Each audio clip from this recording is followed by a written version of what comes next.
शुक्रिया नादिर भाई। सबसे पहले तो तमाम लोगों को अस्सलाम वालेकुम व रहमतुल्लाह।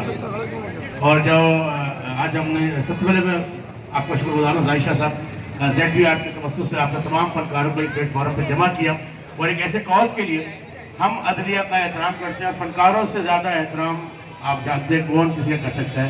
हम तो नरम दिल रखने वाले लोग होते हैं और जितनी वेलफेयर जितनी ऑर्गेनाइजेशन है तब ये सभी ऐसे लोग होते हैं जो अपने वतन से प्यार करते हैं।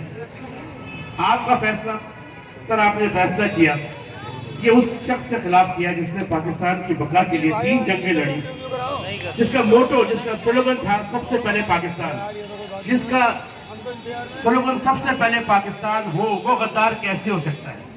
और इतना बड़ा फैसला आपने ऐसे ही कर लिया।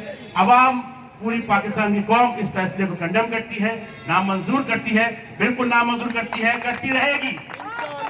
नामंजूर, नामंजूर। और हम मिलकर पाकिस्तान की सलामती के लिए दुआ भी करते हैं, अपनी अदलिया के लिए भी दुआ करते हैं। पाकिस्तान, पाक फौज, पाक अदलिया, लेकिन हम उस फैसले को कंडेम करते हैं बस।